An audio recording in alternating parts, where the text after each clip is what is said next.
আসসালামু আলাইকুম। আশা করি আপনারা সবাই ভালো আছেন। আলহামদুলিল্লাহ আমি ভালো আছি।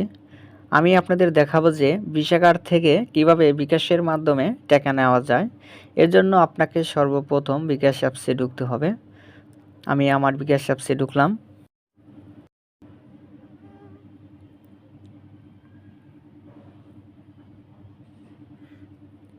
বিকাশ অ্যাপসের ভিতর ঢোকার পরে দেখেন send money, mobile recharge, cash out, add money. এখন আমাকে কি করতে হবে? অ্যাড মানিতে ঢুকতে হবে। আমি অ্যাড মানিতে টাচ করলাম। এখানে আসার পরে দেখেন bank to bKash, card to bKash. আমি কি করব? Card to bKash. যেহেতু আমি কার্ড থেকে টাকাটা নেব, সেক্ষেত্রে আমি কার্ড টু বিকাশ এখানে আমি টাচ করলাম। এখন আপনার যে কার্ড, আমি আমার ভিসা কার্ডে সিলেক্ট করলাম। এখানে টাচ করার পরে দেখেন আমার অ্যাকাউন্ট। আপনি চাইলে অন্য অ্যাকাউন্টেও নিতে পারেন। এই যে দেখেন অন্য অ্যাকাউন্ট, এখানে টাচ করলে আপনি অন্য অ্যাকাউন্টে দিতে পারবেন।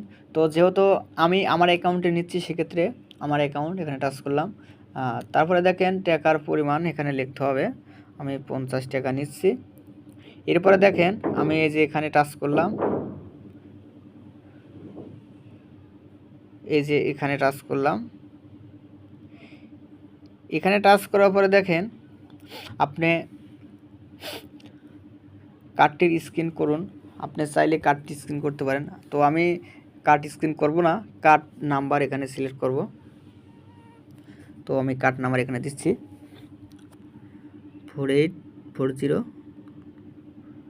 4840 6103 1700 8375। এরপরে দেখেন ম্যাথ বলতে আপনার কাঠের যে ম্যাথ আছে সেই ম্যাথটা এখানে লিখতে হবে। তো আমার যে ম্যাথ আছে সেটা আমি এখানে দিচ্ছি 230। এরপরে দেখেন কার্ডের হোল্ডিংয়ের নাম, তার মানে আপনি যে কার্ডের যে নাম দেওয়া আছে সেই নাম এখানে আপনাকে লিখতে হবে MD জি। তো আমি আমার নামটা দিচ্ছি।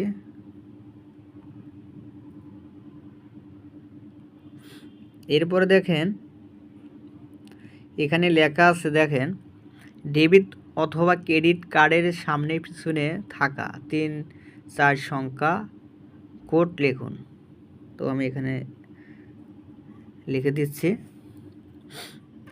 374।